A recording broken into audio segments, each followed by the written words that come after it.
Welcome back to Real Shit, where we like to talk real shit all day, every day, all for the love of movies. I am Joe, and today I'm here to talk about why I think Batman vs. Superman is one of the most underappreciated movies that we've had in a very long time. Before I get into it though, please like, comment, share, subscribe to the channel, hit the bell for notifications. Any little bit of feedback or support would be greatly appreciated. So without further ado, I'm going to get right into it because I have quite a lot to say about this. So, with the announcement that the Snyder Cut of Justice League will be released next year on HBO Max, I think is proof that a lot of people have kind of come around to the idea of Zack Snyder's DCEU. Not everybody. I'm sure he still has his critics. I know he still has a lot of his critics.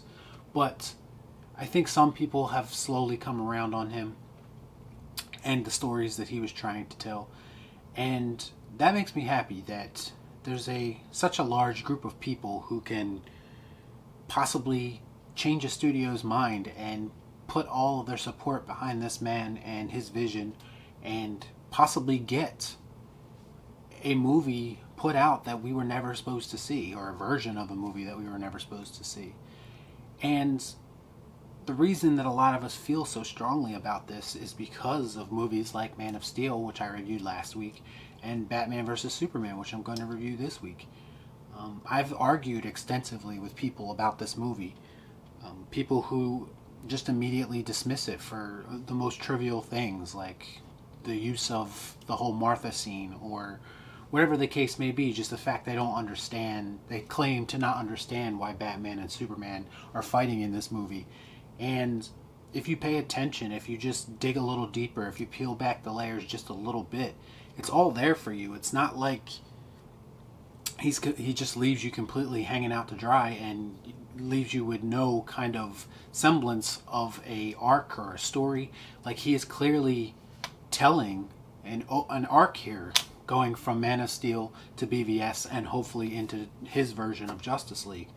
And it's a story that I, quite frankly, enjoy. Batman vs. Superman, just as a DC fan, as a Batman fan, as a Superman fan, as a movie fan, this movie means a lot to me.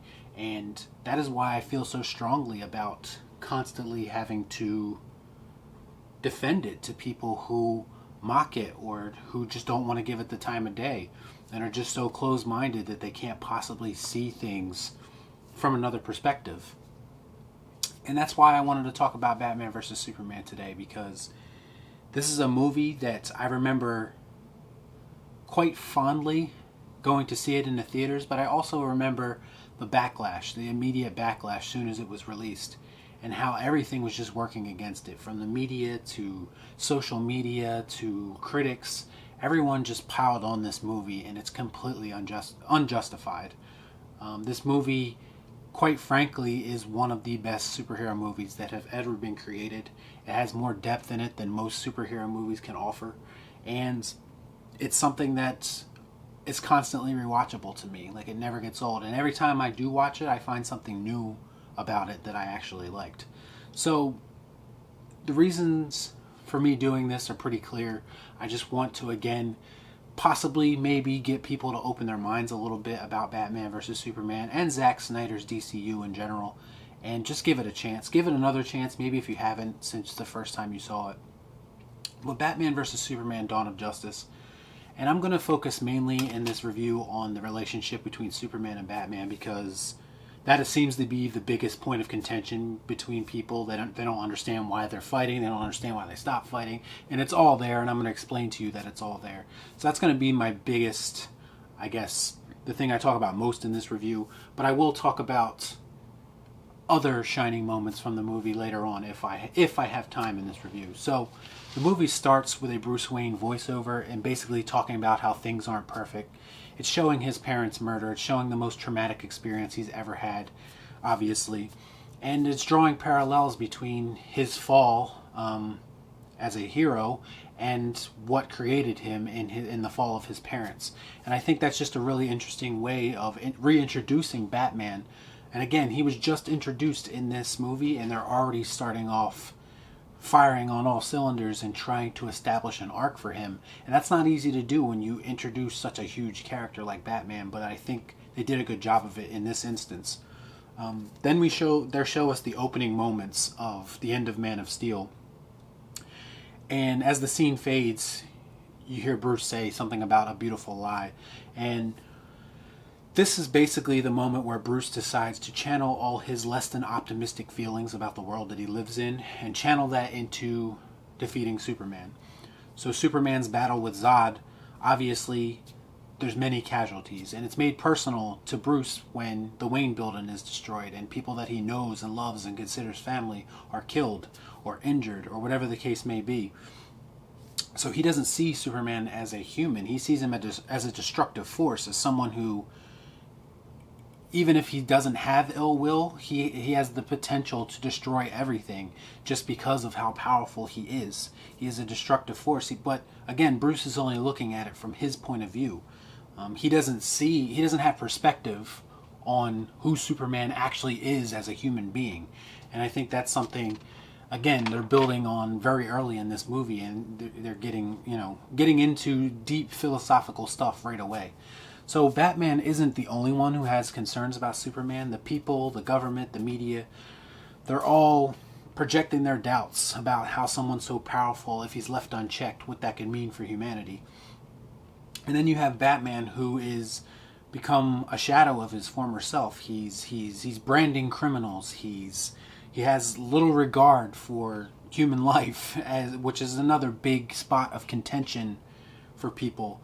And I will say this, in most instances, yes, Batman doesn't kill, but in this particular instance, in the story they're trying to tell in his arc in this movie, I think it makes sense that he has less regard for human life, because that's the story they're trying. He's been doing this for so long that he's lost his way. He's lost his moral code. And this is essentially him just doing what's necessary and not thinking about consequences. And I think that, again, draws good parallels with Superman, who has a great moral code, but people still don't appreciate it. So yeah, you get a real sense of what they're trying to do with the two characters here and how they're trying to draw parallels while also simultaneously putting them at odds with each other. Superman is coming to the realization that there's a price to pay for his actions. For even though he had good intentions of rescuing Lois Lane, a lot of people died, and he gets a bulk of the blame for it because he is so powerful. And this is, again, carries over from Man of Steel and how he starts to maybe resent human beings a little bit, because no matter what he does, he can't save everyone. There's always a question of, like they say in the newscast, they talk about how does he decide who he saves and who he doesn't save. So he comes to the realization that no matter how many people you save, someone's going to be upset. Someone is going to be disappointed. Someone is not going to get saved. And this is a lesson that is carried over again from Man of Steel with his dad, and how he made a choice not to save him because that was his dad's wishes. He could have, but he made a choice not to because he was trying to protect his secret. So you get a lot of sense that they're still building Superman's arc as well early in this movie. The extended cut also shows Clark doing a lot more investigative work, hearing unflattering stories about Batman from just Gotham citizens, and this automatically starts to build animosity on Superman's side, because Superman doesn't see Batman's actions as being heroic. Again, Superman has a strong moral code, so everything that Batman's doing, from branding people to using fear to control people, he sees all of that as evil. So again, they're on the same track as far as what they want, but they just go about it in two different ways. And I think that's always been the compelling dynamic between Batman and Superman. They just have different ways of handling the same problem, which they do a good job of showing in this movie.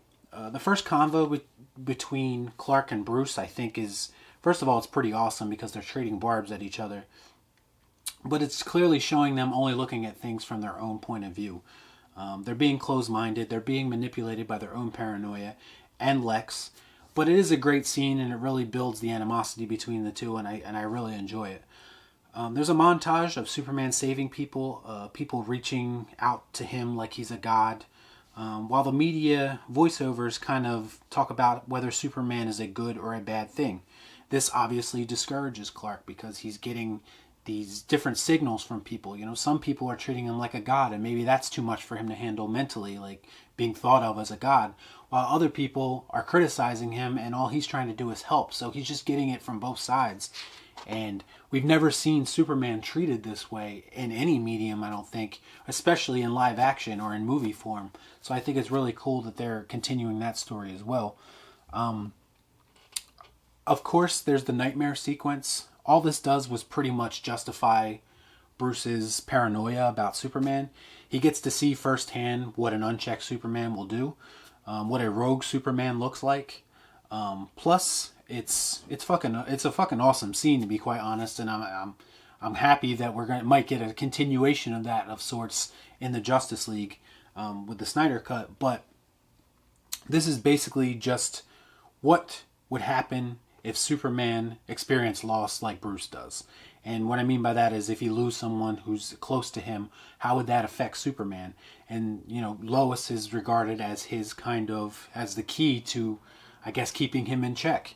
It's subtly, but very explicitly at the same time drawing comparisons between Batman and Superman.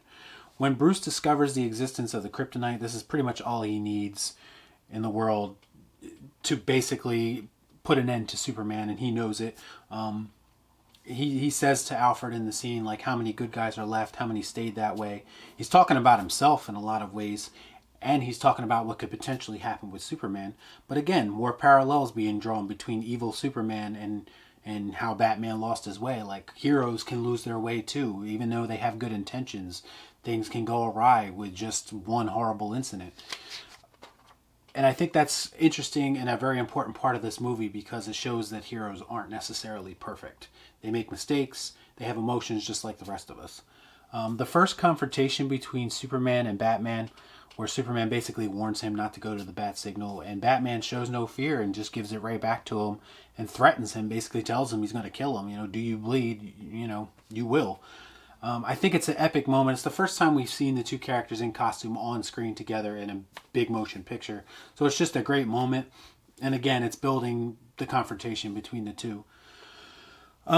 This is where Superman shows up at the hearings, and basically Lex Luthor orchestrates a bomb to go off, and it kills everyone at the Capitol building. But of course, Superman takes the brunt of the blame for it because people are wondering if he was complicit in the actual explosion. This is all Lex, again, manipulating the situation, manipulating people's paranoia, and basically turning people against Superman, including Bruce, who sees the devastation, and it doesn't even matter whether Superman's responsible or not. Bruce just sees this as this is the moment where he is very sure that just the very presence of Superman is going to constantly put people in danger. And he just takes it upon himself, like, mankind will never be safe as long as Superman exists. It's like a symbolic moment, but it definitely works for what they're trying to do here. Superman is doubting himself, of course, perhaps feeling he can't be the hero that people want him to be. Doubting his father's teaching, doubting his father's lessons. He's doubting that he's actually here for a greater good, like his dad tried to tell him all those years ago. So this is basically where, also in the extended cut, if you see that version, this is where Lois actually states that the bomb was cased in lead in the chair, so that's why Superman didn't see it. So it's not necessary. So again, he's making Superman doubt himself, but Superman really couldn't have done anything about it because he could have never seen the bomb to begin with. So that's another layer that the extended cut adds to make this all make a little bit more sense. Superman's vision quest where he sees his father, of course, it's all in his head, but maybe it's just his conscience kind of messing with him, or maybe he just needed to get away and it's just him reflecting on things.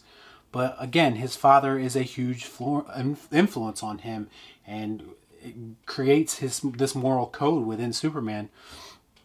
And also, subtly in this scene, his father tells him to lean on Lois, like the way he did with Martha, like, she's my world. And again, Superman reiterates that later on when he speaks to Lois before he sacrifices himself. So again, his dad is just always in his mind, always in his conscience, always giving him lessons even though he's gone. Bruce feels like his legacy is to protect humanity, wants to embrace the hunter origins of his family, and he has a sense of duty as it pertains to Superman and stopping him. He feels like this is what this is his purpose. This is what he was put here to do, not just to defeat criminals, but to protect humanity from this alien threat. Superman is further manipulated into confronting Batman, obviously, with Lex taking his mother hostage. Lex also admits that he's been manipulating Bruce this whole time as well. Superman says to Lois before he goes off to fight Batman, no one stays good in this world, which is essentially the same thing that Batman said earlier in the movie. So again, drawing parallels between them, even though they're on opposite sides. Now we come to the big moment, the battle between night and day, Superman versus Batman. Superman hopes to reason with Batman initially, of course, but Batman's not hearing it. He's blinded by his rage and his desire to protect humanity at all costs. This brings in the moment where, of course, is the biggest moment of contention in this movie. Because once Batman gains the upper hand, he's about to kill Superman. And Superman utters the words, "You have to save Martha," or some version of that. Now, I didn't think about this twice when I heard it for the first time. It was just, to me, when I first heard the whole Martha line, again, I instantly thought it draws parallels, and a parallel that I didn't even realize existed. Like, I never really put it together that their mothers shared the same name. I actually thought it was kind of intelligent. So I was really surprised to hear that after the fact that people were bashing it, and it was like a big moment, and it was something that people typically go back to when they're making fun of this movie. So it was just kind of, it threw me for a loop. And not only does it do, to me, is it a interesting parallel between them, but it's also the moment where Batman sees Superman as a human being for the first time. Someone just like him who has a family, someone who cares about people, someone who just wants to protect his mother, something Bruce never could do or never had the chance to do as a child. He realizes that he's misjudged him this whole time. I think it's realistic for a man who's experienced so much loss in the way that Bruce has to be snapped back into reality when he finds out that he has common ground with someone he thought was his enemy. Like, I think that is just a really deep idea and something that maybe you weren't expecting in a Batman versus Superman movie, and maybe that's why people didn't like it, but it's adding a layer to that conflict rather than just having them duke it out on screen. There's a little bit deeper meaning to it, and I just thought it was just really well done, and I don't understand what people don't get about it, to be quite frank. Then we have Superman going a step further and actually sacrificing himself to stop Doomsday. And this basically redirects Bruce, and he realizes he needs to be better. And in order to honor Superman, this is what drives him to create the Justice League. So this whole time, it's just been this constant conflict between them and them looking at things from opposing point of views. And then it takes just one moment for them to realize that they're the same. They're just two sides of the same coin, and they are both trying to accomplish the same thing. They've just been going about it from two different ways. And I think that's just a really interesting way and why I actually dig the whole ending of this movie. As far as other highlights in the movie, I'd say definitely Jesse Eisenberg as Lex, which I know is another point of contention, but I definitely enjoy him. The investigative reporting of Lois, again, continuing. She's not just a damsel in distress in this movie. Wonder Woman's introduction, she steals the show at the end of the movie in the final battle. The warehouse scene, of course, is probably one of the best Batman scenes ever created. And the spot-on casting, again, of Henry Cavill and Ben Affleck. I mean, they're the most comic-accurate looking Batman and Superman we've ever had. So I enjoy this movie, obviously, for its deep philosophical meanings behind it. It's a superhero movie with more layers. It manages to critique society, to critique media, to critique government. It has themes of manipulation and paranoia, what it means to be a hero, what it means to be a human. You don't get that in other superhero movies, as far as I can tell. That's why I believe this is the most underappreciated and overly criticized movie that I've seen in a very long time, and just nobody took the time to dig a little deeper. It's truly too big for small minds at times, and I hate to say that, and I'm not trying to be insulting, but I really think it is. I think it's too smart for some people. I recommend watching it again, obviously, if you haven't, since its release. It's far and away one of the 10 greatest superhero movies of all time, as far as I'm concerned, and it's time people recognize it. So if you agree with me, or if you don't, please let me know in the comments down below. Let me know what you think about Batman versus Superman. Has it grown on you over time? Do you still hate it? I'm open for discussion. I'm open. That's what the whole reason I wanted to do this, and to finally get it out there that Batman vs. Superman is underappreciated. So please like, comment, share, subscribe to the channel, hit the bell for notifications, and I'll see you next time right here on Real Shift. Thanks for watching. Talk to you later.